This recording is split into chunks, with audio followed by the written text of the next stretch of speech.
Kristo Yesu tuguhaye ishimwe n'icubahiro kuko ubikwiriye iminsi yose ndetse no mu bihe byose. Tugushimiye uyu mugoroba mwiza, igicamunsi utubahe kuba imbere yawe, duteranijwe no kugira ngo tubashe kumva ijambo ryawe. Icyampa ngo muri uno mugoroba cyabura muri aya materaniro, mumfashe senti ceceke kugira ngo dusenge. Mana, icyampa kugira ngo muri uno mugoroba w'uyu munsi twongere kandi tugaruke ku ntego nkuru yivuga butumwa, kuko icyo duhamagarira si ukuririmba, icyo duhamagarira si uguhanura, icyo duhamagarira si ukubyina. Ntego nyamukuru y'ubutumwa bwiza ni ukugira ngo abantu babashe kubwirwa wowe Kristo wapfuye ukazuka, waje gucungurira Imana indimi n'imiryango n'amoko. Ureke ubwo tuganditse gutya abakuru n'abato, buri wese abashe guhishurirwa wewe Kristo, bye kuba gusa guhogerana ko muri twe, ariko imitima yacu ibashe kuzamuka no gushikira bwira ubukomeye bw'ubumana ari we Kristo Yesu wabaye umuntu. Mana, ngaho rero tuganirize binyuze mu mbaraga z'umwuka wera, ukoresheje umugaragu wawe mu bihe byagenwe nawe. Wari uzi ko uyu munsi n'aya matariki azaba ahagaze imbere y'iri teraniro, kandi atahagaze kubwo kuvuga ibye, atahagaze kubwo kwivuga ibigwi, ahubwo ahagaze kubwo kuvuga wowe Kristo. Mana, ndamusabira kugira ngo imbaraga zimushoboza kuvuga ubwiru bwawe bukomeye zibe kuri we. Mwuka w'Imana uzushoboza abantu bakabasha kuvuga Data bero uri mu ijuru mu cyimbo cyawe, ureke ubashe kumukoresha muri uno mugoroba. Natwe twese abicaye duhabwe umugisha uvuye muri wewe wo kubasha kwakira ibyo tugeneye no mugoroba. Urakoze Nyagasani Mana yanje yuko ijwi ryawe riza kurengera andi majwi yose, maze ubugingo bukaguhindukirira buhindukijwe n'imbaraga z'ijambo ryawe. Ndasabye kugira ngo ijwi ryose n'izina ryose ribashe gucishwa bugufi, izina ryawe abe ryo rishirwa hejuru. Tubisabye Imana mu izina rya Kristo Yesu, amen.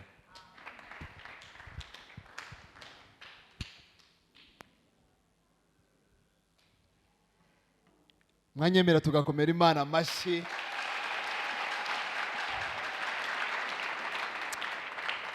Niba ayo mashara yanjye nayashimye, niba ari ay'Imana nayagaye.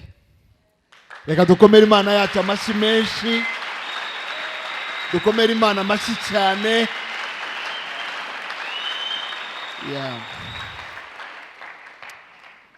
Reka munyemere dusome ijambo ry'Imana. Ufite Bibiliya y'Ikinyarwanda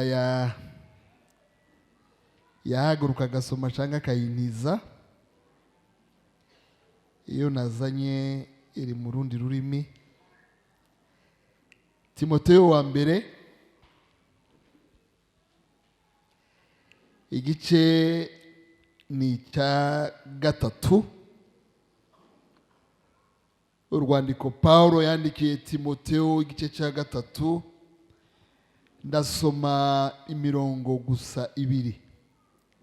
Umurongo wa 14 niyo mpera,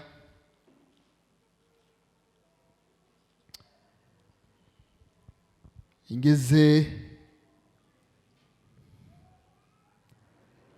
ku murongo wa 15. Urwandiko Pawulo yandikiye Timoteyo rwa mbere igice cya 3 umurongo wa 14 ndageza ku murongo wa 15. Nkwandikiye ibyo niringiye ko nzaza kugusura vuba, kandi mbikwandikiye kugira ngo nintinda uzamenye ibikwiriye kugenzerezwa mu nzu y'Imana, ariyo torero ry'Imana ihoraho,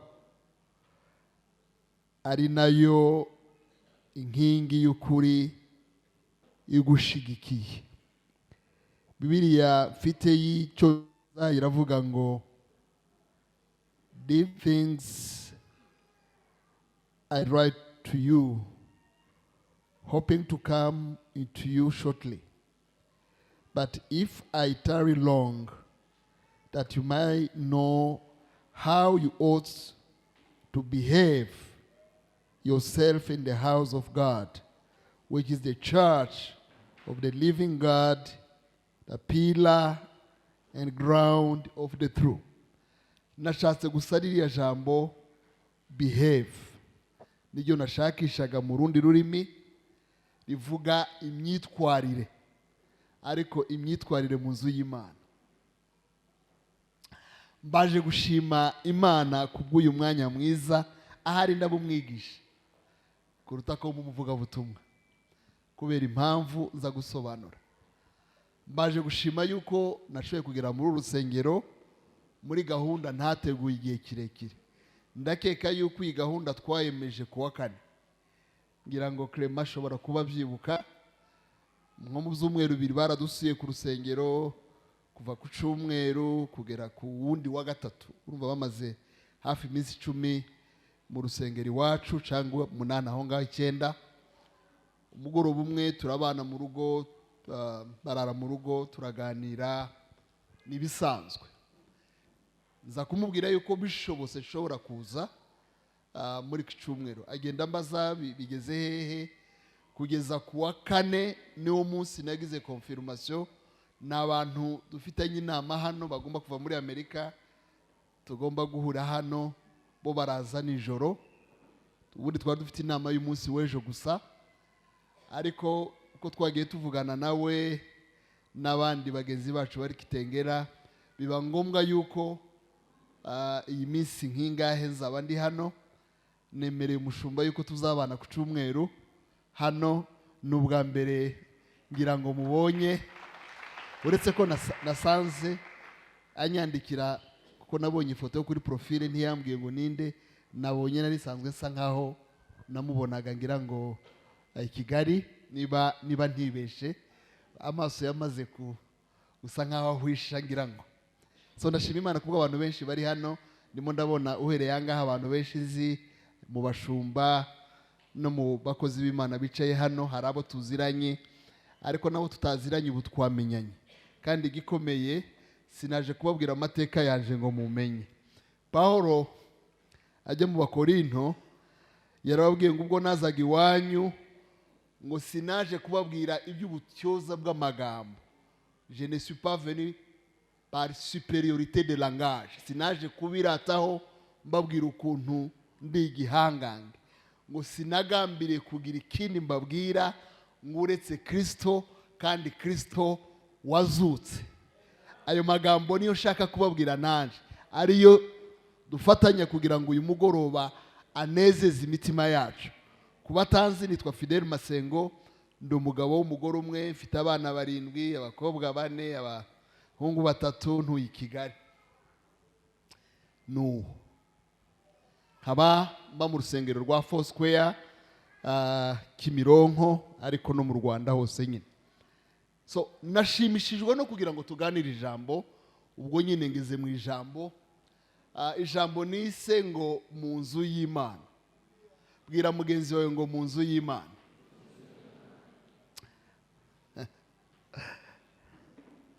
Nakunze cyane. Uno munsi ndarisasira gusa, ubwo ku cyumweru nimba ishobora mu materaniro ya mbere n'aya nyuma nzagera kuzivugaho cyane, ariko uno munsi ndaryintroduce kugira ngo mwumve mu nzu y'Imana. Hari ikintu maze iminsi ntekerezaho, nagitekerejeho cyane umunsi njya muri Amerika, njya mu mujyi witwa Oregon, ni state. Mageze nakirwa na couple yakundaga cyane u Rwanda, ariko yari itaragera mu Rwanda na rimwe. Noneho bakimenya yuko mvuye mu Rwanda, ni n'abapasiteri bagenzi banjye, barabasirikare b'abofisiye bo hejuru, baza kuva mu gisirikare baratayiringa ku myaka nka 40 n'ingahe ya majoro.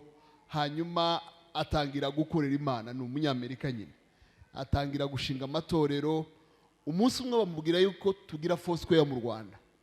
Hanyuma amenya yuko nasuye uwundi mujyi witwa Seattle, arantumira.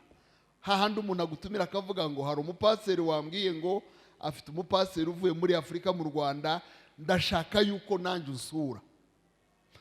Noneho icyo yakoze ubundi, bari abantu babera abazungu, iyo bagutumiye aba yapanze hoteli, aba yapanze n'amakonje kugira ngo akwiteho. Twari dufitanye iminsi 4 antembereza mu mujyi wabo, anyereka kurya umuntu ajya agenda gusura ahantu. Noneho arambwira ngo mbere yuko uza ndabanza ngo usabe iki kintu, uremera yuko tuzabana mu rugo? Nabwo nta kibazo, niba inzu ari nini mfite aho norara, jewe gana naraye no mu gihurirano sinkanswe. Reka tuzamure Imana yacu ibiganza, reka dukomere Imana yacu amashyi. Ndamubwira ngo nta hantu ndorara habaho, nzi kurara ku gikubo, nzi no kurara ku matera ya Dodoma, nta kintu, nta kibazo. Nzi kurya bikeya no kurya byinshi, nzi kunyabanya no guhaga. So ntibigutera ikibazo. Yaratangiye kumbaza ngo se nibiye biryo ukunda, uzi kuvuga ngo ubwo hari hakiri ibyumweru 3, akambaza ngo se nibiye biryo ukunda, bakanyohereza meni y'imigoroba, bakambaza ngo se mu mugoroba uzarya iki, ku manywa uzarya iki, niko bateye. Ndavuga ngiye nta biryo ntajya, nta bijya bintera ibibazo rwose, nta kibazo. None uko namubwiraga ariko yishimye guhura n'umuntu uvuye mu Rwanda, ntazi impamvu. Noneho mageze mu mugoroba umwe wa mbere, arambwira ngo uyu mugoroba turasenga, ngo ariko ejo tuzaganira. Nibaza ikintu gikomeye kirenze gusenga tuzaganira, kintera amatsiko. Habaye uwo mugoroba nyine turasenga, nari nananiwe, indege yangejeje yo mugoroba cyane, ndaryama. Mu gitondo basa nkaho bambwira ngo uruhuke, ni harimo na diferanse y'amasaha. Noneho wa mugoroba bari biteze uragera, barambwira ngo tugiye kukubaza amakuru yo mu Rwanda. Fine, amakuru u Rwanda maze imyaka 27 aho ngaho, ko murumva numvaga ibintu byose mbizi. Arambwira ngo rero amakuru ya mbere ubanza kutubwira, uratubwira mu Birunga.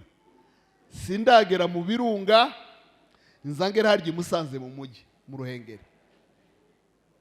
Uratubwira amakuru y'ingagi, uratubwira uko zijya zitwa, utubwire n'iziherutse kuvuka.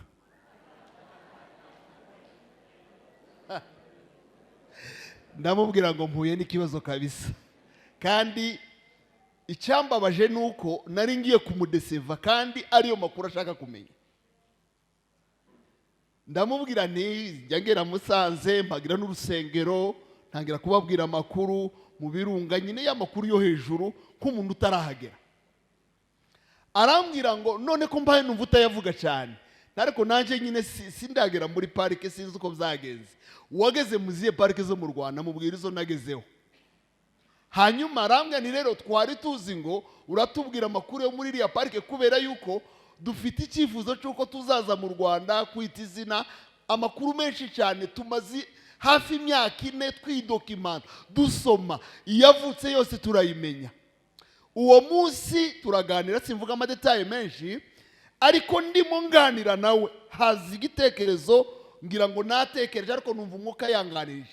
Arambwira ngo ibintu dutekereza yuko tuzi ntabwo tubizi. Hari igihe tumenyera ibintu tukagira ngo turabizi kandi tutabizi. Hari igihe ibintu tubivukiramo, tukabikuriramo, tugasa nk'aho twabimenye kandi tutarabimenye, tukajya tubijyamo nk'aho tubizi nyamara tutabizi. Muri ibyo bintu hari itorero. Bwira mugenzi wawe ngo hari itorero.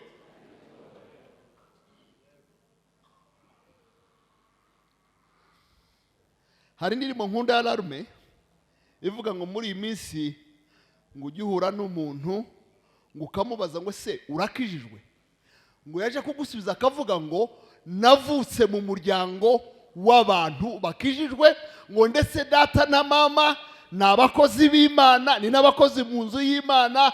Akabasa nk'aho agushubije, buriya ntiyagushubije, ntiyumvishije ikibazo, ntiyashubije ikibazo, yabajijwe ikibazo asubiza icyo atabajijwe. Kuko kuba mu itorero ntibisobanura agakiza, nk'uko nabyanditseho mu gitabo Ubusabane bwawe n'Imana. Kuba muri garaje cyangwa kuraramo bitohindura umuntu imodoka, no kuba muri Kenya ntibyohindura umuntu umunyakenya. Kuba mu itorero ntibyogira umuntu umukristo, kubera yuko abantu benshi baba mu itorero batanarize.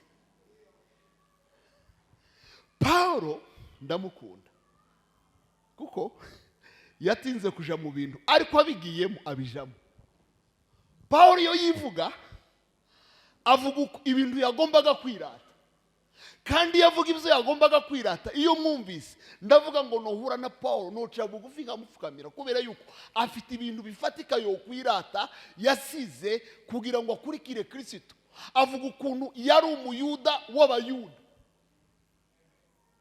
nyawe panikiraka, akavuga ukuntu yize, akavuga ukuntu ari umufarisayo w'abafarisayo. Bivuga ngo mu farisayo mu mategeko n'uwa mbere yarabyize cyane, akagerana akavuga ngo nigiye ku maguru ya Gamariyeri. Gamariyeri niwe wigishaga amategeko ya teoloji y'icyo gihe, niyo yari kaminuza ikomeye nk'uko tuvuga Harvard muri domene zitandukanye. Mu bantu bagiraga ishyaka ry'ikiyuda n'abagamo, ndetse ntibizabaga kuvuga gusa nge narwaniraga amategeko y'ikiyuda ngatoteza n'itorero. Uwo ni Paulo. Ariko umunsi umwe Paulo ahura na Kristo, arandika aravuga ngo ibyarinda muyaje ngo mbihindura nk'amase, kubera uwo namenye, kubera uwo twahuye ubuzima bwanje burahinduka. Hari uwari aravuga ngo umva icyatumye mpinduka nkitwa umukunzi w'umwana w'Imana nyir'imbabazi, nuko yankunze. Iri zina ry'itorero narikunze, Grace Tabernacle cyangwa ingoro y'ubuntu, kuko ubuntu bwigishwe nabi bwatumariye abantu, bwatumye abantu babwanga. Barimo kumva izina ryabwo abantu bakerekera ku ruhande, kubera yuko tutigishije. Paulo yinjira mu muhamagaro wo kuvuga ubutumwa. Uko yagendaga avuga ubutumwa akabyara, yagera ahantu abantu bagakizwa, bikaba ngombwa yuko atoza abantu igihe gitoya akabaha inshingano. Nahangeze kugeza igihe ageze Efeso. Ageze Efeso abantu barakizwa. Mu rugendo rwe arabwiriza abantu barakizwa, asanga hari umusore umwe witwa Timoteyo, naze kumuvuga muhera kuri nyirakuru, ariko avuganye nawe asanga afite background y'abantu bamenye, ariko asanga bidahagije. Aramwigisha, aramutoza. Amaze kumutoza amusigira umurimo, amugira bishop w'urusengero rwitwa Efeso. Tuzamura Imana yacu ibiganza. Amaze kumusigira itorero ajya i Roma, aragenda aratinda, amwandikira ruriya rwandiko nasomye. Aramubwira ngo nkwandikiye uru rwandiko, nkwandikiye uru rwandiko, nkwandikiye ibyo ngo niringiye yuko nzaza kugusura vuba, kubera yuko yari yamutoje igihe gitoya amusiga mu nshingano, akagira impuhwe akavuga na ahari umuntu nasize mu nshingano ntahaye abikora neza. Niyo mpamvu muza gusanga ruriya rwandiko rwa Timoteyo rurimo ibintu nka bitatu bikomeye. Burimo inyigisho yamuhaga a distance, inyigisho online yatangiye kera. Muri mubwira ngo kwiga online bitangiye none, wowe ni bizakera. Zambwira abantu ngo nta kintu gishakiriho kitari muri Bibiliya. Bibiliya niyo gitabo cibishe. Ibindi byose ni ibitabo by'amakopi. Niho za demokarasi zatangiye, niho za decentralisation zatangiye, niho kwegereza abaturage ubuyobozi byatangiye. Umunsi Imana ibwira Mose inyuze muri sebukwe iramubwira ngo imirimo yakunaniye, abantu baratonze bagutegereje, ntusubize ibibazo byabo, kurakora nabi, genda uhitemo abantu ubaye ku mwuka wawe, ubaye inshingano, uwa 10 uwa 50. Agenda amubwira ni decentralisation nawe yataye. Bivuga ngo Bibiliya niyo soko y'ubwenge, ariko abantu benshi babana nayo nk'igitabo gisanzwe. Njyambwira abantu ngo ibindi bitabo byose ni ibitabo biduhugura, ariko Bibiliya ni igitabo kiduhindura. Nicyo gitabo cyonyine gihindura umuntu.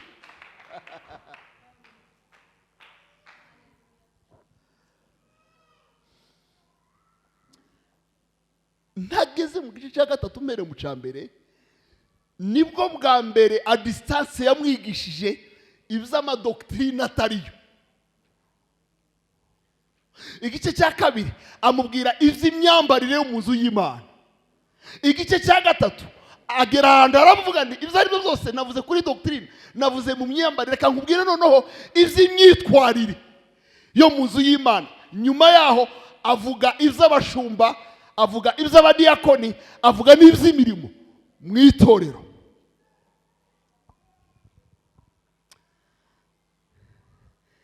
Kuva ntangiye mvuze amagambo abiri. Irya mbere avuga ngo ibyo dutekereza yuko tuzi ntitubizi. Irya kabiri, Timoteyo byabaye ngombwa yuko uwo yari yabyaye, nako Pawulo yari yabyaye Timoteyo, amutoza kugira ngo akore inshingano yamuhaye. Amubwira gahunda yo mu itorero. Ndavuga itorero mu magambo makeya. Ndasaba abantu nka 5 baze hano kugira ngo nsobanure icyo ngiye kuvuga. Haza umuntu wambaye umwenda wirabura ahagarare hano.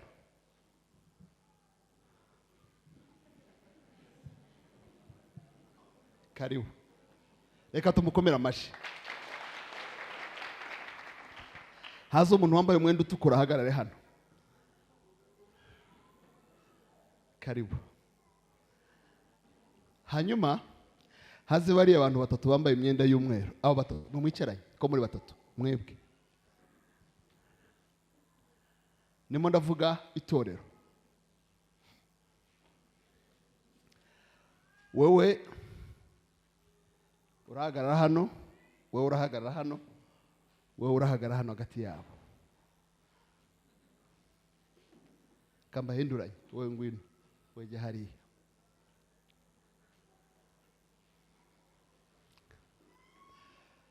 Turimo turavuga itorero. Impamvu navuze ngo icyo dutekereza ko tuzi tutakizi, nuko icyambere ntituzi abakora mu itorero, icya kabiri ntituzi n'ibikorerwa mu itorero, icya gatatu ntituzi imyitwarire yo mu itorero. Niyo nzatindaho kugira ngo mbisobanure. Byabaye byiza wasubiyeho, wowe nari nagushize hano.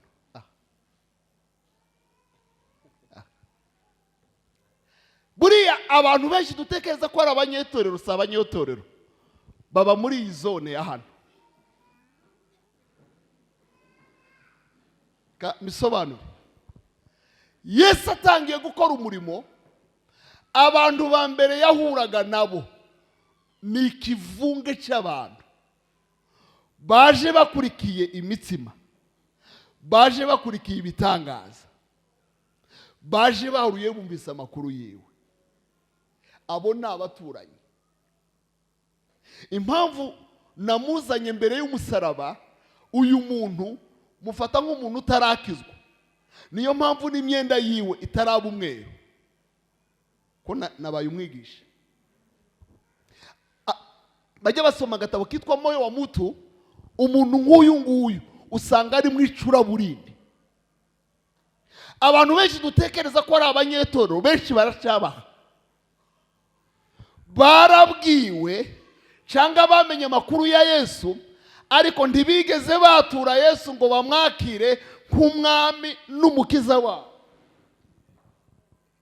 Bashobora kuba baravukiye mu itorero cyangwa baturanye naryo.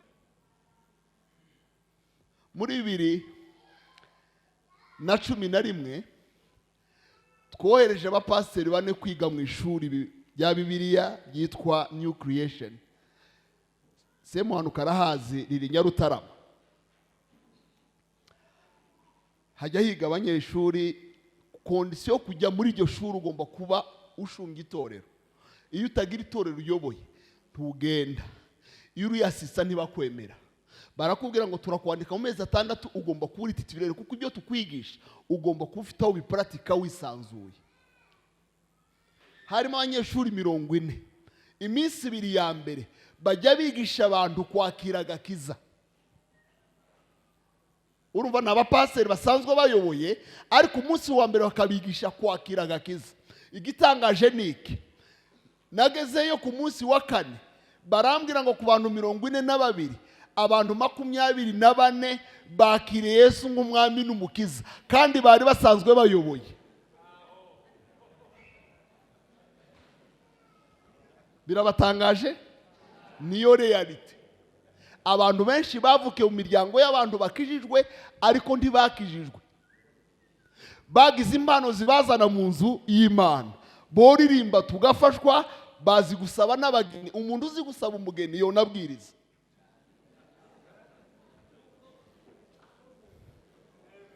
So kumenya kuvuga se, so gufomora, so gutondekanya ibintu. Kuko umuntu azagira ibirondo yavuga ibya Yesu, tukama tuvuga ngo niwe wa mbere. Yagera hano tukajya tumwakira tutarakira abashumba, kubera yuko azi kuvuga na karimi. Ariko ndagira ngo mbabwire ngo mbere yuko tumuha ijambo, yakiriye Yesu nk'umwami n'umukiza, yakiriye umwuka w'Imana. Muzi yuko Yohana yigeze kubana n'abigishwa, kandi baratindana kandi barakorana, akora imirimo ikomeye. Hanyuma umunsi Yesu aje, Yohana arababwira ngo uyu niwe nababwiraga, ngo uyu mwana w'intama w'Imana ukuraho ibyaha by'abari mu isi. Akibabwira ngo uyu niwe mwana w'intama w'Imana, babigishwa mwese ubigenje gute none ko utanze ubuyobozi? Kuko abantu barimo babwira Yohana ngo ni wowe Mesiya, ni wowe ukomeye, ni wowe wamuhanuza. Akababwira ni jewe uwo mugeni asanga niwe mukwe. Akababwira ngo inyuma haje umuntu ukomeye cyane, ngo singwiriye gupfundura imishumi y'inkweto yiwe. Akababwira ngo hari uwo mbabwira azaza, njyewe ndi integuza, ndijwi rirangurura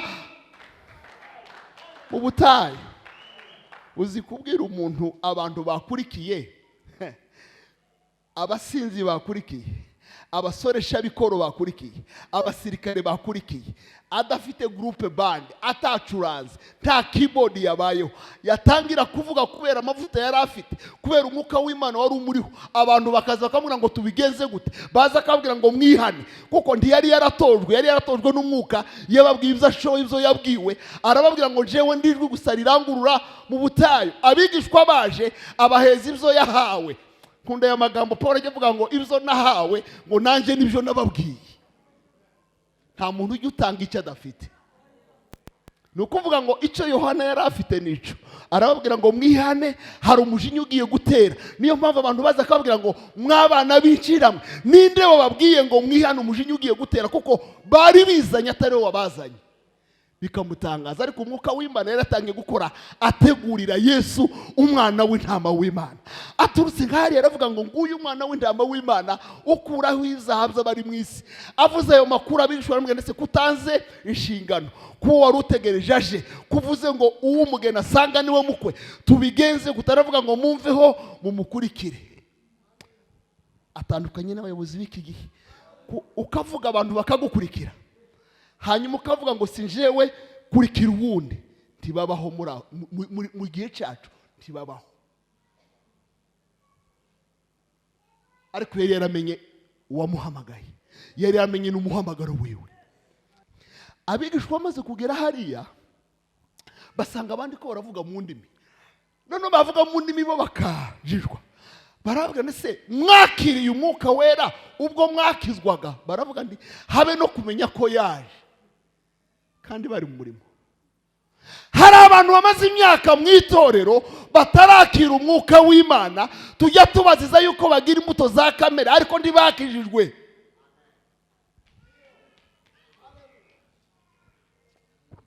Uyu muntu nta kindi kindi akeneye kubwirizwa. Uyu ntajya yigishwa, uyu ntajya hanurirwa. Biratangaje ko ubuhanuzi bwarabaye ubwo mu gipagani, ugasanga umuntu ufite abagore benshi ukamuhanurira, ntajya hanurirwa. Ubuhanuzi ni impano yo mu nzu y'Imana. Alo, nubwo mu nzu y'Imana, si ubw'abapagani, si ubwo kwinjira abantu mu bipango byabo ngo tujye kubahanurira. Iyo tubasanziriya tubabwira Imana, bajya bagira ngo none naho baba Imana irahaba, nyamara Imana iba mu nzu yayo. Nagira ngo mbabwire ngo hanze tujya kubabwira ibya Kristo kugira ngo tubazane. Uyu muntu ntakeneye umupasiteri, ntakeneye umuhanuzi, ntakeneye intumwa, ntakeneye umwigisha, akeneye umuvugabutumwa. Biravuga ngo bazakizwa gute ari ntawe ubabwiye, ngo bazabwirwa gute ari ntawe wabatumweho, ngo mbega ibirenge by'abavugabutumwa bwiza ukunda ari byiza. Bibiliya ikavuga ngo kwizera kuzanwa no kumva ijambo ry'Imana. Uyu muntu akeneye umuntu umubwira Kristo wabambwe, akizera agaca bugufi, akavuga ngo kuva none mbaye icyaremwe gisha. Kondo muri bavuze ngo ku isoko biziza cha tiniwe chakubi benge jumu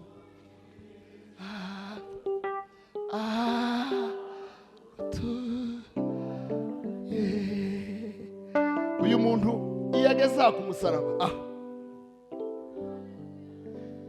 iyo ageza ku musaraba ntiyongera gusa gutya. Ku musaraba asanga amaraso ya Yesu.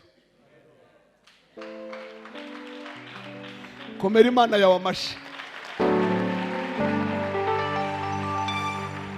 Yonyine yeza ibyaha. Birimo kuntangaza abantu bavuga ngo hari abantu bokizwa n'amategeko, ngo umuntu yo kwitwararika. Ese amategeko murayazi? Mwarayize?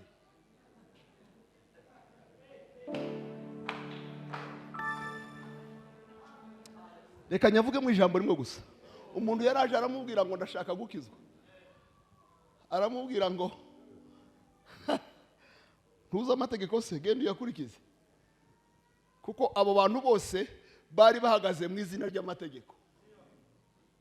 Ko ari menshi. Yari umufarisayo kandi ayazi. 653 aremereye. Ubwo mvuze ayanditse, simvuze atanditse. Muzasoma Abalewi na Deuteronome, guteka kwa kabiri. Na amategeko gusa. Bibiri ubu ni igitabo cy'amategeko. Sibizomanwe. Aramubwira ngo fasha ko naje imbere yawe ndasubirayo ntamenye n'inzira, niba urusigire rimwe.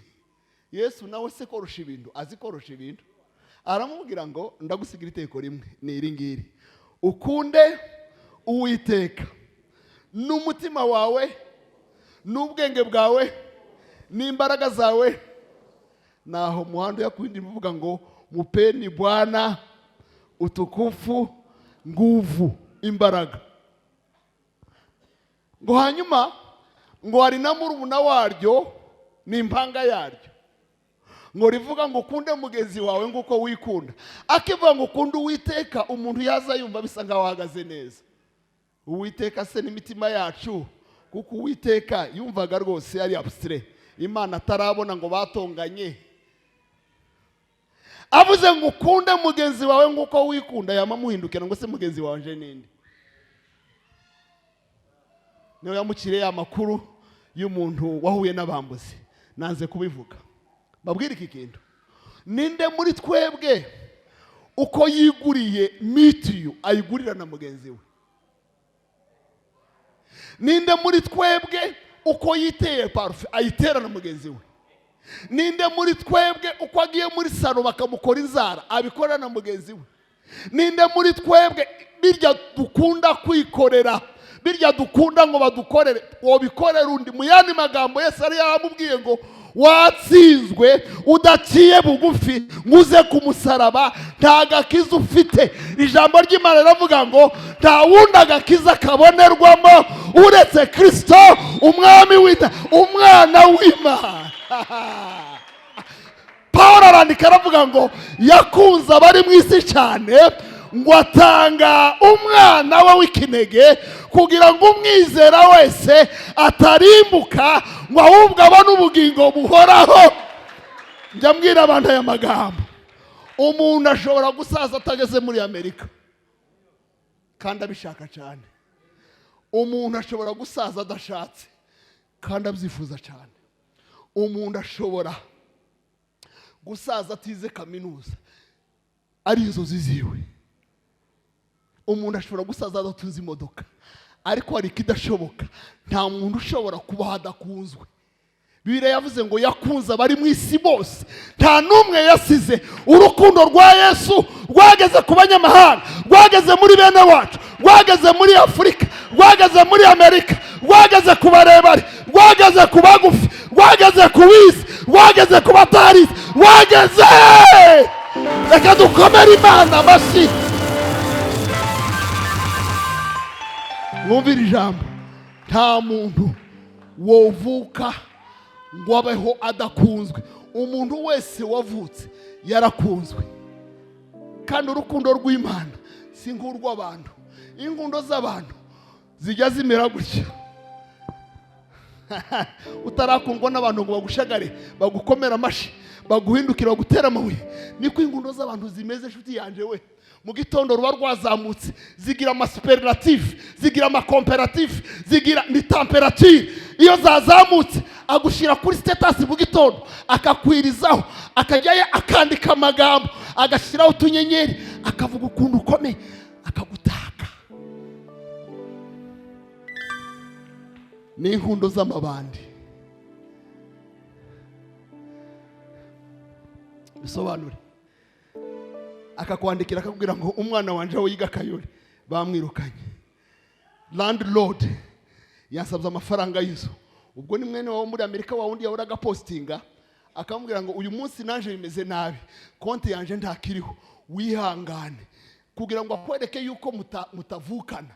Icyaza akora azahita akuraho wa wundi, akareba wa mwanzi wawe ukomeye, akabura postinga kukubwira ngo nahinduye, zahinduye imirisho. Izo nizo nkundo z'abantu. Yagukunze kuko wamwereje M-Pesa. Umunsi M-Pesa itaje yakweretse yuko uri umuntu, ndetse agatangira kuri indirimbo ngo yo muzi ko ari indirimbo z'incuro zijya zifasha abantu. Ntimukajya mufashwa n'incuro, mujye mufashwa n'indirimbo z'urukundo. Amagambo wabara cyane. Muzareba abantu amagambo bajye bakunda gupostinga n'ay'incuro, ni ngo bose babireba. Ubwo watangiye kubabwira ngo ugiye gukomera, bose babireba. Hari uwakuje gukomera, hari uwakwicariye, hari uwafashe umugisha wawe.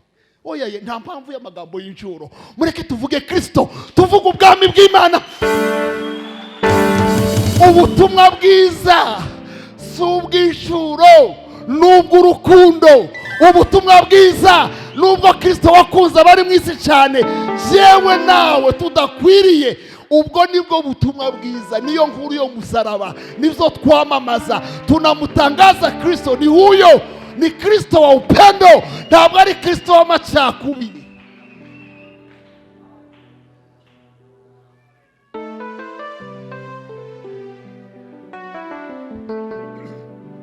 iyo ageze ku musaraba ahura n'amaraso, mwisubirireyo, agahindurirwa umwambaro. Umunsi mukristo agera yateye igitero gikomeye. Aline wayiririmba, ndashima musaraba bagwemiko.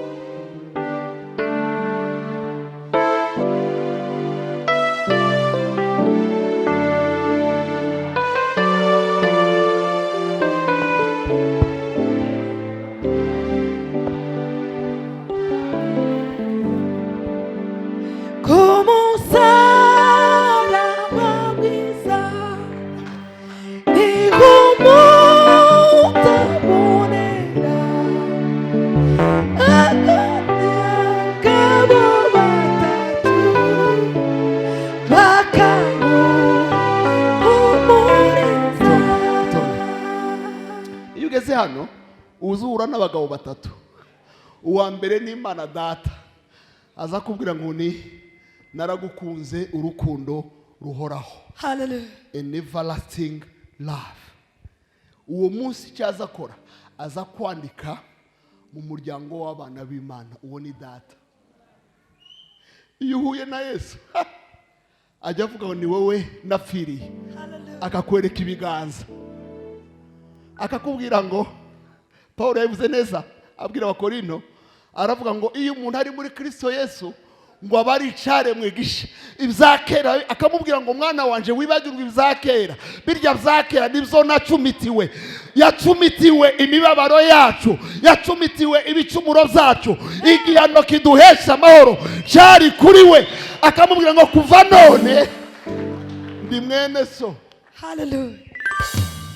Vous êtes un sacerdoce royal. Turi barumuna ba Yesu mu masezerano. Kajya kubwira ngo petit frère we, ni wowe nari narabuze, wageze hano ku musaraba.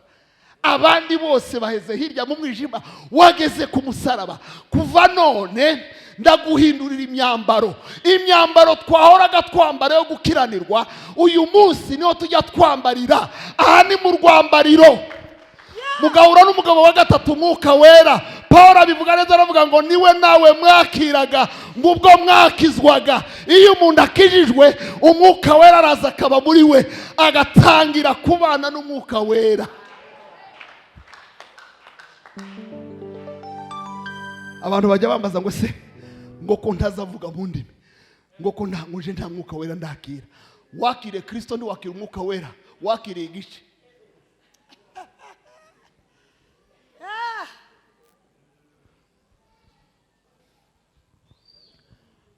Ningo kwakira, ningo kuzimanwa amata y'amacunda aba yavuyemo intungamubiri. Iyo wakiriye Kristo uba wakiriye imbuto yuzuye itabora. Ariko ntibirangirira hano. Nicyo kibazo rero nashatse guheraho. Ntibirangirira hano, ahubwo hano niho bitangirira. Iyi ni itangiriro ry'umunezero wanje, ahandi umutwaro wavuye ku mugongo. Mbere yano umuntu arwana intambara y'icyaha cy'inkomoko. Iyo ugeze hano utangira kurwana intambara yo kwizera. Bivuga ngo ntibirangirira hano. Aho umuvugabutumwa ntiyongera gukora, kuko iyi faze si yiwe. Nimo ndavuga ngo mwitorero abahakorera ibihakorerwa, nzatinda kumyitwarire. Aha umuvugabutumwa yakomeje ari kuri iriya zone ya mbere y'umusaraba. Ikibazo dufite ni iki ngiki, nuko umuntu avuga ubutumwa abantu bafashwa mu gitondo agatangira itorero, kandi ntari karifiye hano, ari karifiye hariya. hari indwara iriho yo kwigereranya no kwipa. Abantu bababwiye yuko abavuga butumwa ari batoya. Ninde bababwiye ko ari batoya? Bibiliya kwigivuga ngo abahinduriye abantu benshi kugakiza ngo bazarabirana nk'inyenyeri. Wabigabanyije ubikuye hehe? Ninde bababwiye yuko umuvuga butumwa ari muri umuna w'umushumba? Ninde bababwiye ko umuvuga butumwa ari muri umuna wa apotre? Ninde bababwiye ko apotre aruta abashumba? Ninde? Izi ntoki zirarutana. None si ministere eshanu? Aha bamwe, aha abandi, aha abandi. None apotre nuzi uhaba pasteur?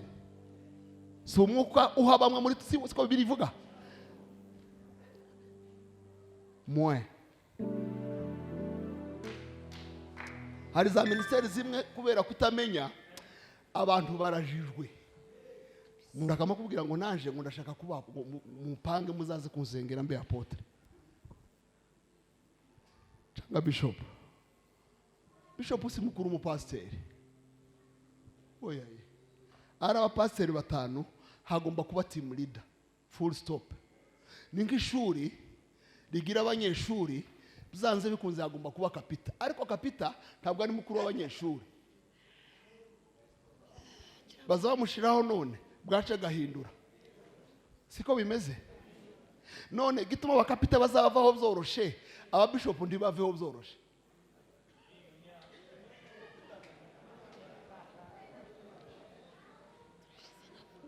Bamukura ku bishop akarema intambara. Mwibuke yuko ari umubiri wa Kristo.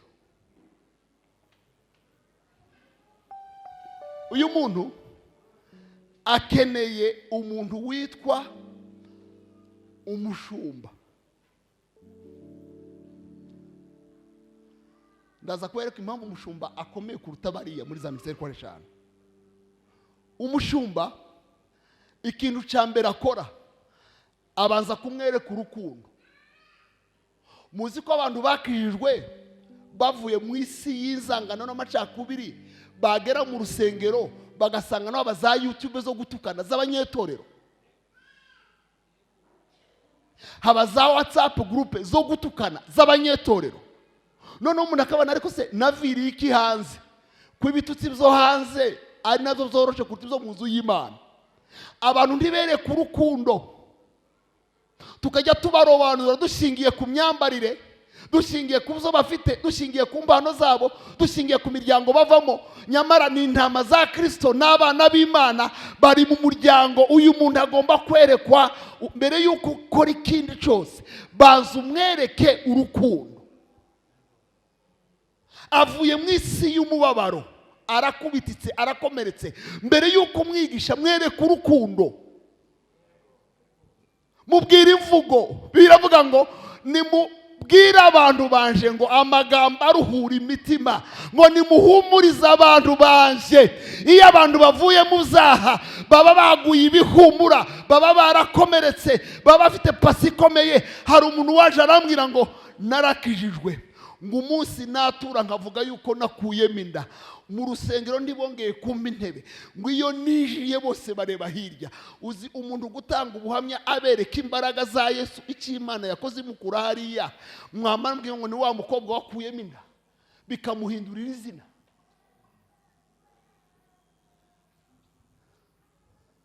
Munsi Yesu ahura n'umugore wavaga amaraso, abantu bose bari bamuzi ku izina ry'umugore wavaga amaraso. Ageze kuri Yesu aravuga ngo umukobwa wanje. Iyo abantu bageze kuri Yesu baba bakeneye kwerekwa urukundo, kandi impano ya mbere yereka umuntu urukundo ni umushumba.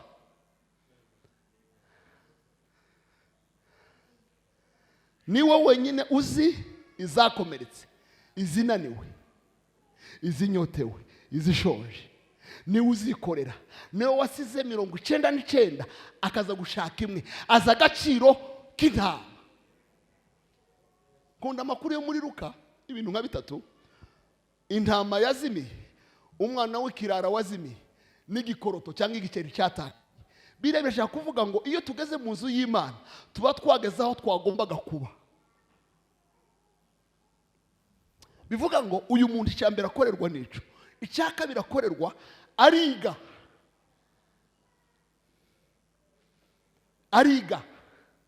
Dufite abantu bageze mu rusengero bazana impano ndibiga, ntibemera guca bugufi ngo tubigishe. Hari abaje mu nzu y'Imana bazana ibyubahiro byabo, ntibemera kwiga. Hari abaje mu nzu y'Imana bazana imodoka zihenze, tukibagezamo tukabicaza imbere. Iyo umuntu yakirijwe uwo munsi mukamwicaza hamwe n'abapasiteri kubera ko atunze imodoka, biba byapfuye. Uba wamubwiye ngo nta mpamvu yo kunyura ku ishuri. Muzaho umubatizo mubi wavuye naho. Ni umunsi umuntu akizwa ari umufisi ukomeye w'umwami, i Roma bakajya inama bakavuga ngo si umuntu nawe yoja mu mazi. Iyo abantu banze kwiga binjira mu nyigisho z'ubuyobe, kuko tutigishije abantu. Niyo mpamvu inyigisho z'ubuyobe ziri mu kubageramo zikabajana. Ntitwabigishije, twakomeje kubwiriza abantu bo mu rusengero aho kubwiriza bataragera mu rusengero. Bituma noneho abigisha binjira batangira kuroba mu rusengero.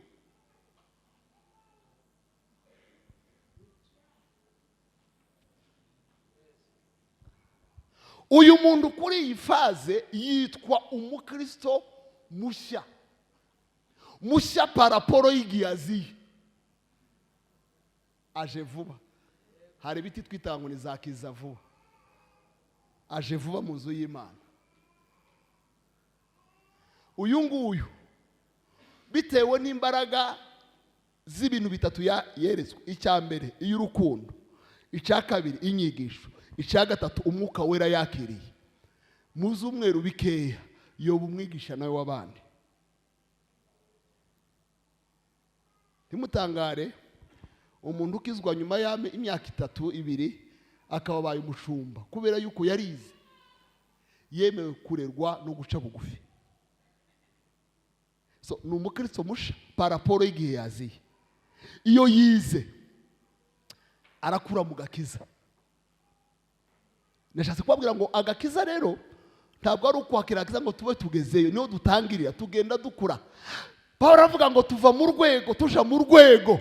Mubwo naje iwanyu sinavuganye namwe nkubwira abantu bakuze, navuganye namwe nkubwira abana bimbije kubera yuko mwarakijwe ndi mwiga muguma hano.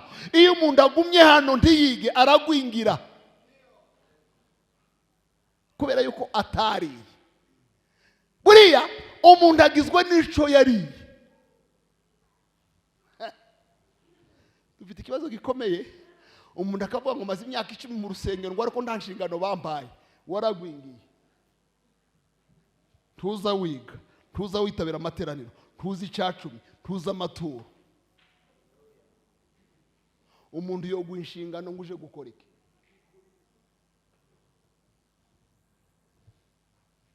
Pawulo avuga ngo mwagomze kuba muri abantu barya ibiryo bikomeye ngo ariko ubwo nazaga iwanyu nazanye bibero.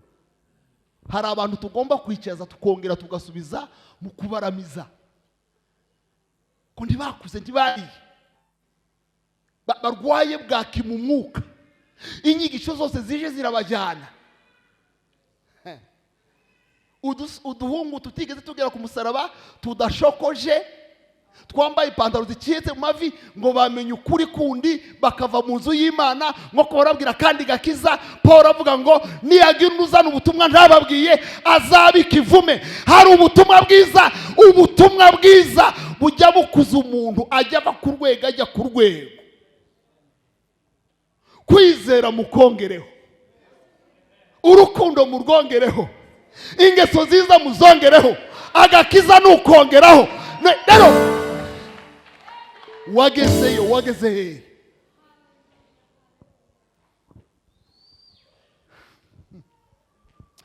Iyo atize abigikuri. Iyo yabaye igikuri tugira langaje tumwita muri Bibiliya ni umukristo muto. Ubuto ni paraporo y'ubumenyi afite. Babasobanure mu buzima busanzwe mu bana bo mu cyaro hari utugeso twakwerekaga yuko umuntu nubwo ari muremure ari muto. Wasangaga umwana ukuze muremure aha yarya igitaka. Wa mwana we ufite imyaka 7 uracarya igitaka. Ntumugaye. Igihagararo ni muremure ariko mu bwenge ni muto. abakristo benshi naho bari. Se mbabazi iki kintu, umuntu ajya gufroda inzoga yiguriye ashaka iki? Uku nicaye ngafata inzoga yanje naguze, hari uwo twobipfa? Ujya muri fraude ushaka iki? Ujya uhunga abantu ngo batagutwara iki? Imyaka nabaye njewe ntarakizwa, hari abo tuziranye twabanye Butare nababonye bakeye bari mu Manuel. Nje najyaga mu kabari nkazigurira, hari n'igihe nazingaga n'itabi kugira ngo nereke abantu yuko ibyo ndi mu mbiri mu mzemera. Nta kintu giteye isoni ko kuba mu bintu utemera ugahisha abantu ko ubibamo, nabo bakaguhisha ko babizi. Uzuwahisha ko ubibamo bakaguhisha ko babizi, mukabana mubiziranyeho.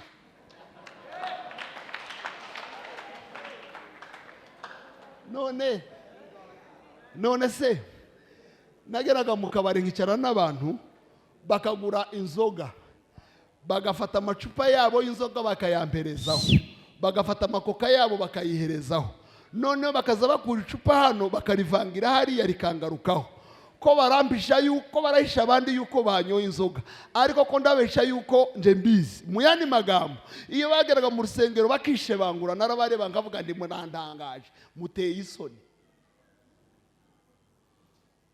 Mujye mupfa nk'abagabo. Niba waragiye mu biheko ubifata uzambarire ubikenyere ku mugaragaro, umunsi wakijijwe tumenye ko wakijijwe. Niba waragiye mu yandi magambo, dukeneye abantu bahindutse. Aha ni abantu bahindutse. Iyi ni inzu y'abantu bahindutse. Inzu y'Imana ni inzu y'abantu bahindutse.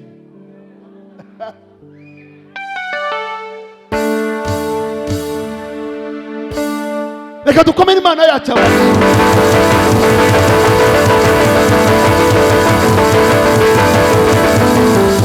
Babana nababwiye bo mu cyaro baryaga gitaka, mu mujyi ntibajya barya igitaka. Ariko ujya usanga umwana w'imyaka 9 n'10 aconga urutoki. Muzamubona nino babayo. Ukamureba kabane uri muto. Nta mwana ujya wonga urutoki. Hari aho twabaga muri Kongo, twari twaragiye mu by'amashuri, ugasanga umugabo w'ubwanwa afite igisheke kimusumba karagenda kirira ku muhanda. Uwo muntu rero yarakuze ariko ntiyarezwe.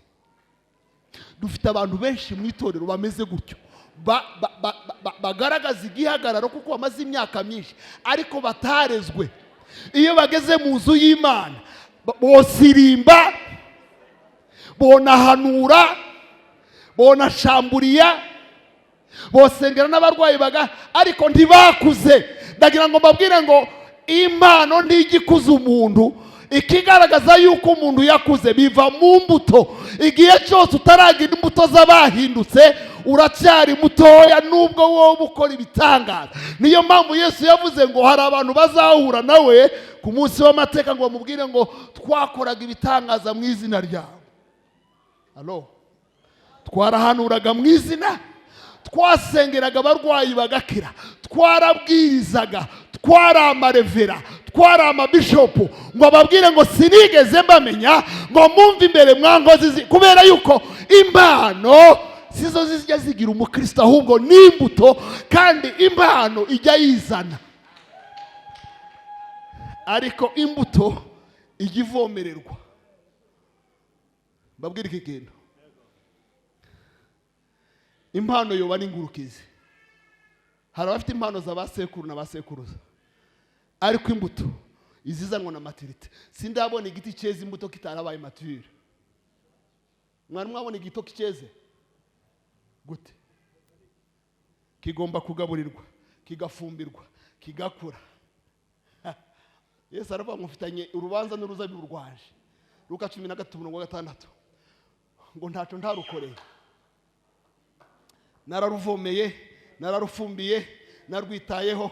Umwaka wa mbere sinarubonaho imbuto, umwaka wa kabiri sinabonaho imbuto, ngo none uyu n'umwaka wa gatatu ngo rurakora iki mu murima wanje, uruce ururandure. Wingingaga aravuga ngo no gongerera amahirwe uyu mwaka ndukora ibyo nagomba kurukora, nidutera imbuto uzaruce. Hari abantu rero bategereje gucibwa kuko bageze mu nzu y'Imana ariko ntibeze imbuto z'abahindutse. Nyamara kuva kuri Yohana abwiriza yaravuze ngo mugende, ikizaberekana ko mugende mwera imbuto z'abahindutse. Kuko kumenya gusirimba ntibyogira umukristo ukuze, kumenya gucuranga ntibyogira umukristo ukuze, kumenya kubwiriza ntibyogira umukristo ukuze.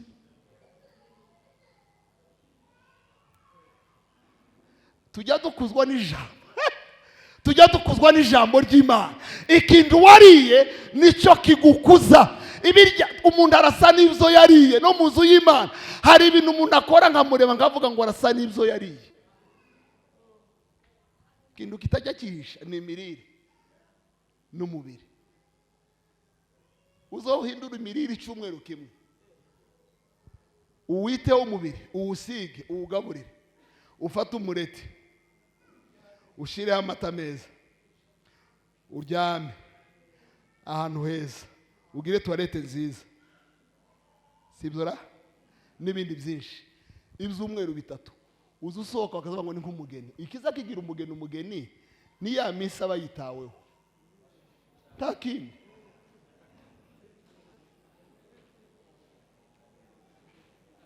Noneho uzabikore mu mwuka, usome ijambo, wumva indirimbo z'umwuka, uje mu cyumba ufungiranwe na Beya adahari, acurange, wumva indirimbo za Rine, uvuge mu ndimi, muri mu cyumba mwembi, wirirwemo, nibuca wirirwemo, ijoro uraremo, utindemo, uve kuri WhatsApp, uve kuri Facebook, uve kuri Instagram, ubanze uve mu bantu. Bibiliya iravuga ngo muze mwenyine twihererane, musanga ahantu hatari abantu, uje mu cyumba cyawe wifungirane, umara ibyumweru bitatu, nusohoka uzamera nka Mose. Umunsi Mose yagiye ku musozi, asohotse hanze, abantu baravuze ngo noneho uriya.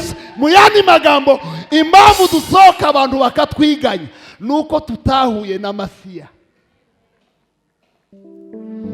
Mureke ndirimbe na Mesiya,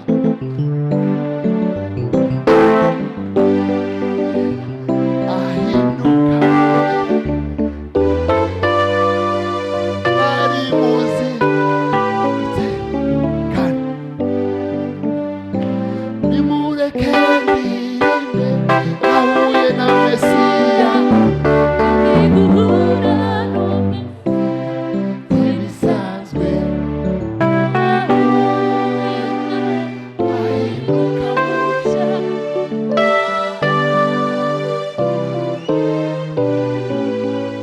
uyu muntu iyo yize ava kuri uyu mwenda agatangira guca agasa nk'uyu mwenda. Murabona ko imyenda itandukanye, uyu mweru urarusha uyu nguyu.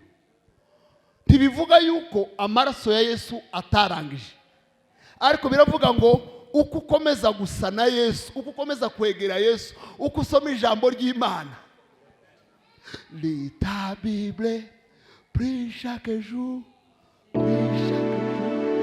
prie chaque jour, lis ta Bible, prie chaque jour, si tu veux grâce. Reka mbwira abantu batinze mu nyigisho z'ubuntu butari bwo, gukura mu mwuka ni langage biblique, ni principe biblique, ni ihame rya Bibiliya. Iyo tugeze ku musaraba twakira umwuka, ariko tukiva ku musaraba tugenda dukura ku mwuka, tugenda dukuzwa n'umwuka. Umwuka turimo aradukuza.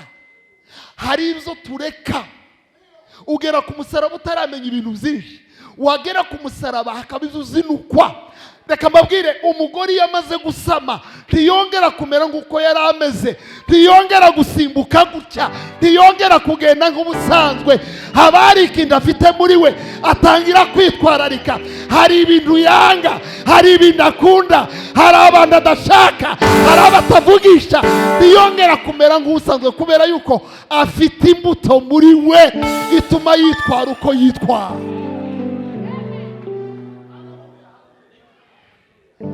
none Kristo utaratumye uhugwa ubusambanyi, utaratumye uhugwa ubusinzi, utaragukuye ku magambo ngo agusigire ijambo, utaragukuye mu nshuti zimbi, utaratumye ngo agukure mu matiku, ngo agukure mu bwibone, ngo agukure mu kubesha n'ibisa n'ibyo za bindi birivuga ngo abasa nabo, ngo gahunda yabo lerupa ngo ni mu muriro. kubera yuko nubwo bamenye Kristo ntibarakera imbuto z'abakristo.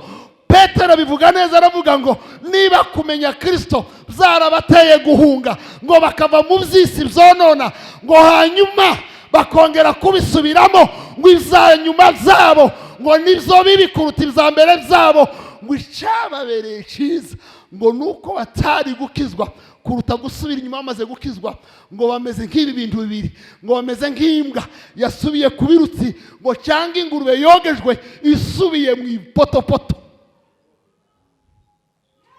uri mu kuvuga agakiza gasubiza abantu muri potopoto. none ntituri abageni ba Kristo. wowe ukoye umugeni akamatangira gukora uburaya muri Nairobi, ukongera ukamucura iwawe. amaraso ya Yesu niyo nkwano, ariko umwuka niwe utegura umugeni. inkwano yaratanzwe, ariko utegura umugeni ni umwuka w'Imana. musaidizi yupo Midogo wake mwema aliyetuma kwetu ahadi yake nzuri imetimia kwetu.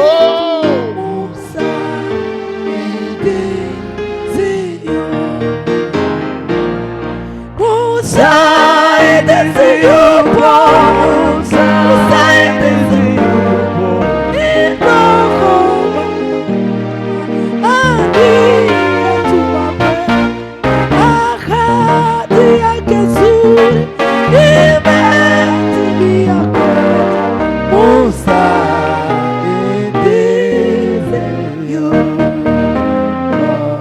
uyu mukristo ukuze Bibiliya izimwita umwigishwa. Hallelujah. ngo nimuguma muri je amagambo yanje azakugumamo utazuyasoma. baza bagusomera Bibiliya, uzuza mu nzu y'Imana utagira Bibiliya, utunze telefone ihenda ariko utarigura Bibiliya yawe. biratangaje.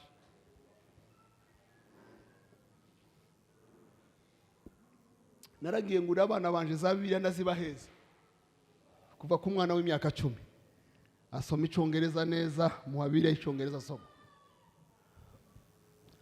arambwira ngo kuki washatse ko umpabira? nambwira nti twebwe aho twabaga kera baduhaga imipanga, sivyo abana b'abahungu sina makosa, uzarya wiyusha kuya.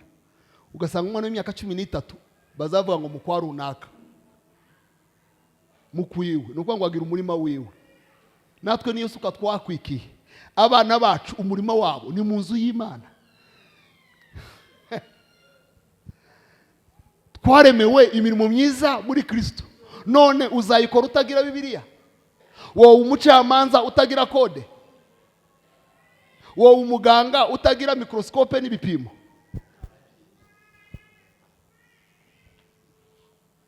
wowe umukinyozi utagira tondeze? none tondeze nihendutse? dukomere Imana yacu amashyi. Hallelujah. ntacyo muzireguza. uyu muntu arakura akaba umwigisha. biravuga ngo iyo umwigisha yakuze ngo azasa na mwarimu. Ni ukuvuga ngo ntitwahamagariwe kugira abantu abakirisitu, twahamagariwe kugira abantu abigishwa. Yesu amaze kuzuka, Matayo 28, aravuga ngo nuko nimugende ngo muhindure abantu bose kuba abigishwa. Twabakuye mu gipagani tubageza ku musaraba, turabigisha, bageze kuri stade y'abigishwa. Kandi si abigishwa bagomba guhagarara aha ngaha. Pawulo abwira Timoteyo, aramubwira ngo ibyo wanyumvanye ngo ugende ubiheze abantu babizerwa, kuko bizeye hanyuma bakiga, bakaba ari abantu bo kwigishwa, nabo bazajya kubiheza abandi. Aba bantu rero iyo bavuye mu bwigishwa baza hano mu bukozi. Aha ni mu bakozi, aha niho za minisiteri 5 zitandukanira aha. Iyo wigishije umuntu kuri stage cyangwa kuri stage, uva aha ngaho uzi ngo uyu muntu kubera ikimurimo, kubera ubumenyi afite ni umwigisha, kubera umutwaro afite ni umuvugabutumwa, kubera impano yakiriye yarezwe ni umuhanuzi, kubera urukundo yereka bene data. Abashumba si abantu batukana. Oya, biri mu kuntangaza iyo nsanga abashumba kuri internet batukana. Ikibazo cyarabaye, izuba ryarahagaze. Abashumba ndibaza batukana. Abashumba bazabakunda abantu bose. Abashumba bazafata telefone za nijoro nizakumona izo mu gicuku. Tiwo umushumba udafata telefone y'abantu. Tiwo umushumba udasura abarwayi. Tiwo umushumba uba mu kirere udahura n'abakristo. Sibyo ba? Gute?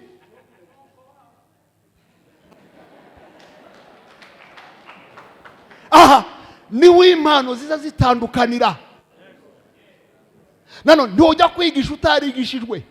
Niyo mpamvu Bibiliya, niyo mpamvu twereza abantu mu mashuri.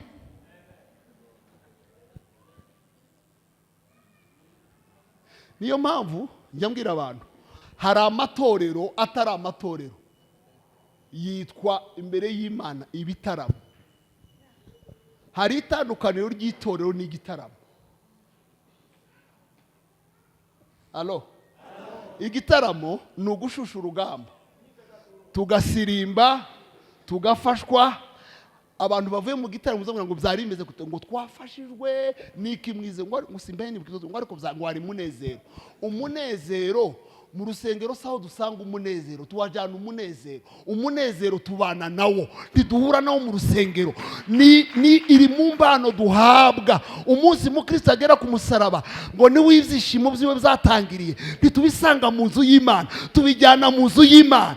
Bivuga ngo rero ntahantu ho kujya gufashwa, oya, nahantu twigira, nahantu turererwa, nahantu dukorera, nahantu tuva tujya hanze kuzana abandi.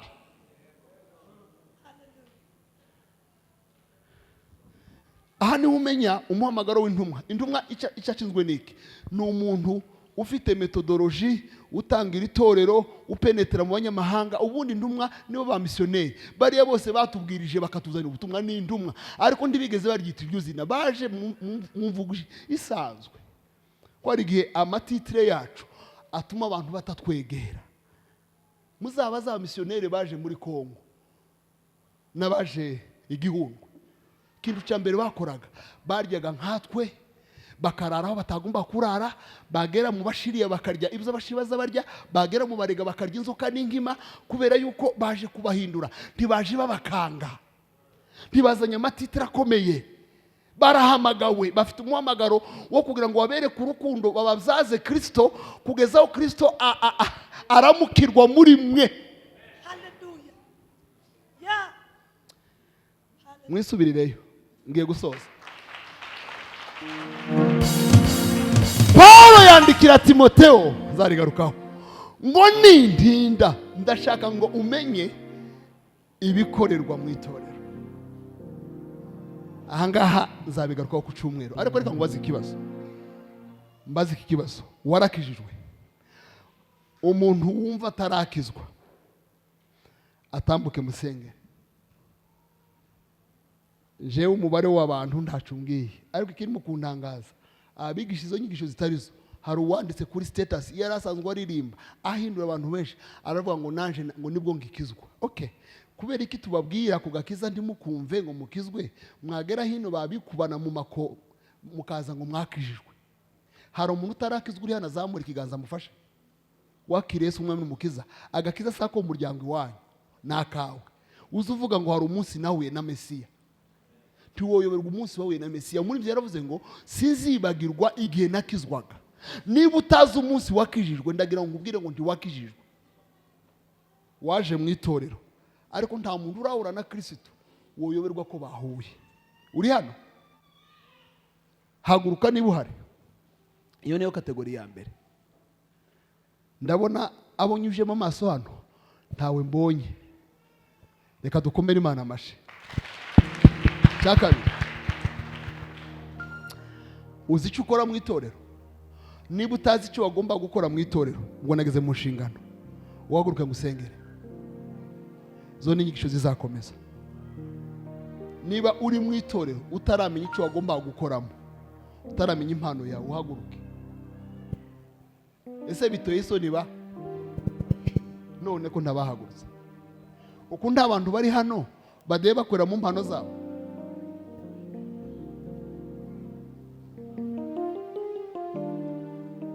Nta muntu uri hano udahawe gukora mu mpano ye. Ushobora kubuyiza utayikorera, mutambuke ngusenge. Naho ngaho nsigaye. Nabajije, subiye kubaza. Nta muapotre hano utazi ko ari umuapotre.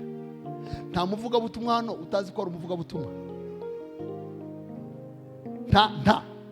Nta mpano yawe utazi ushanga Imana gusobanurira, waguke ngusenge.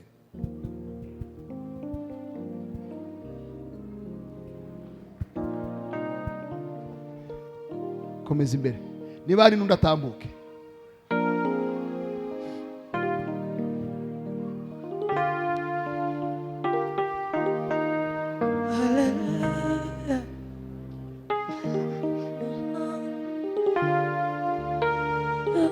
Vuba cyane nta ufite umwanya muremure.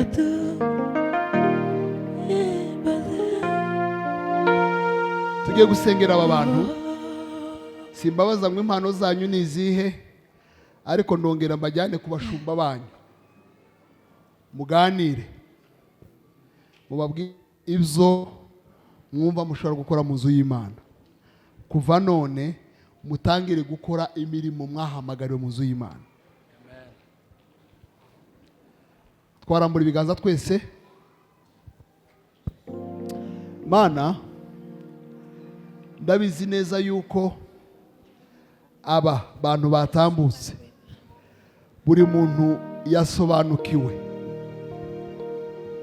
icyo yagombaga gukora naho yagombaga gukorera, kandi ni wowe utanga izo mpano. Bafite umutwaro, bafite umuhamagaro. Ay Imana yanjye,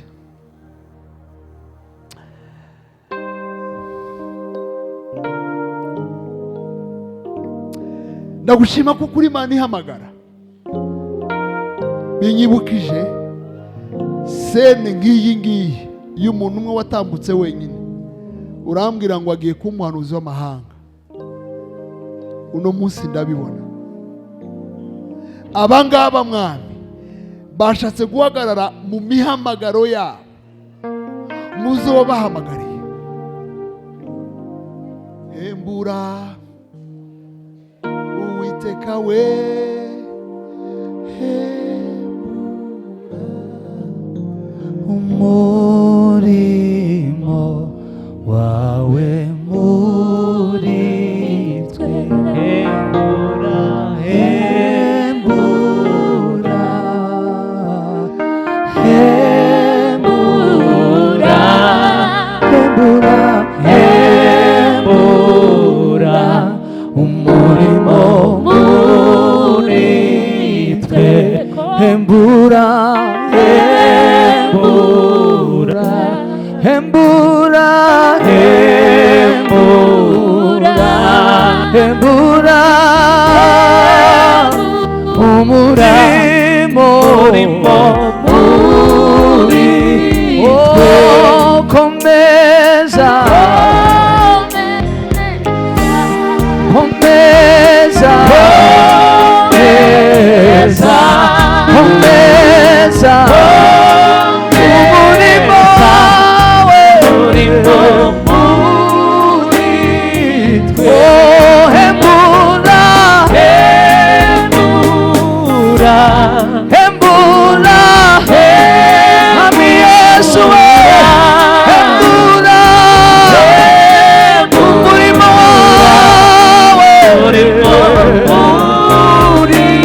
duhaguruke twese narangije kubasengera amasura umwanya wanyu dusengera itorero ry'Imana.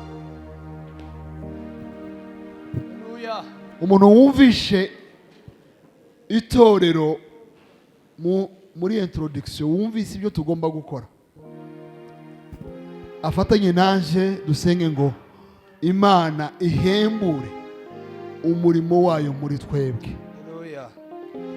Bizaba bibabaje tumaze kumenya ukuri.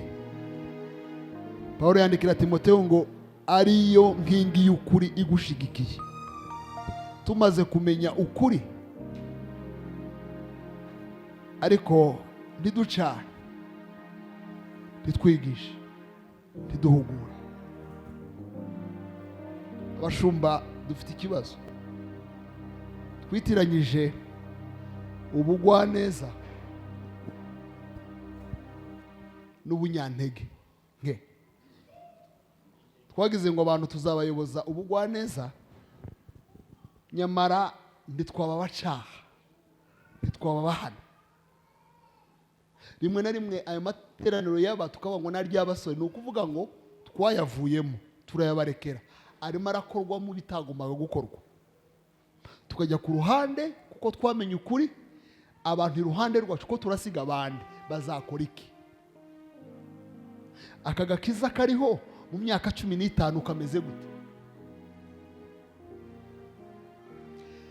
Reka dusenge, tuzamura ibiganza. Subira muri iyo ndirimbo gatoya.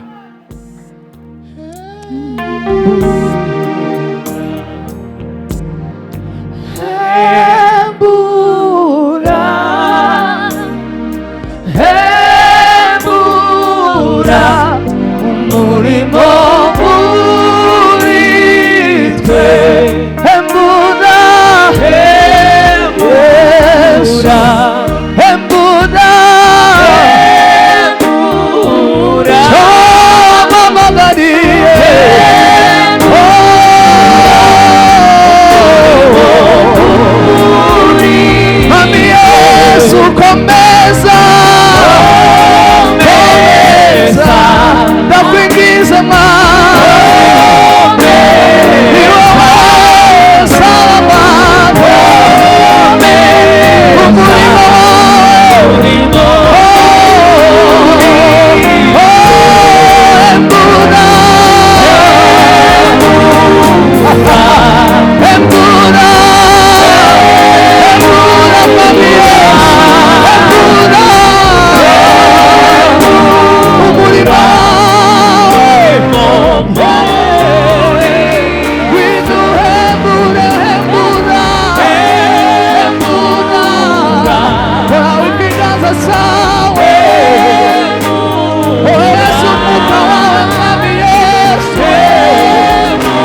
Yesu we komeza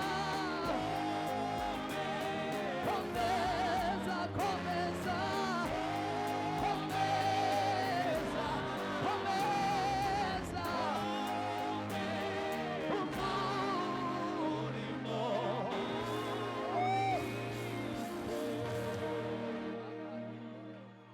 Reka dusabe Imana itugarurire byabi, tugarurire amateraniro.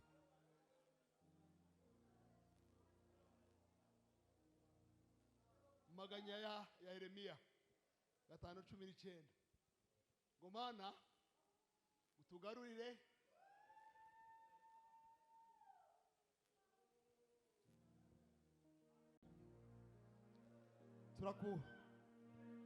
tukuzamura ibiganza Mana.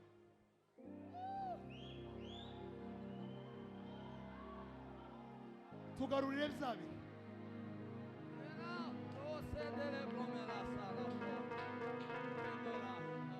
ongere utwohereze umwuka wera, impano n'ibimenyetso bigaragare muri twe, ubuhanuzi, abantu buzura umwuka w'Imana, impinduka, abantu bazanye indwara bakire. Olimiroma disereguki alirigere megoma. Muri byo aravuga ngo utume Roho wako juu yetu, hakorwa ibimenyetso, hakorwa ibitangaza. Amateraniro yacu aba amateraniro akiza, amateraniro yacu aba amateraniro y'abera, amateraniro yacu abayageramo Mwami bakubone ntibabona abantu. Data nagushima, ongera Mwami wigaragaze mu buzima bwacu, ongera Mwami uvuge muri iki gihe cyacu, ongera usura itorero ryawe, sura itorero ryawe, sura itorero ryawe, sura itorero ryawe, sura itorero ryawe. Ongera utuzure Mwami, ongera utuzure Mwami, ongera utuzure Mwami, ongera utuzure. Alireme muratike ae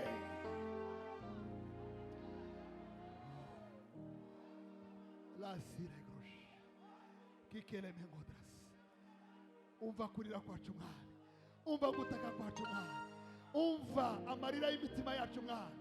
Itorero ryawe ryongere ryubahwe, itorero ryawe risubire mu mbaraga, abera bawe bongere bagire agaciro Mwami. Ongera witamurure, itamurure, itamurure, itamurure Mwami.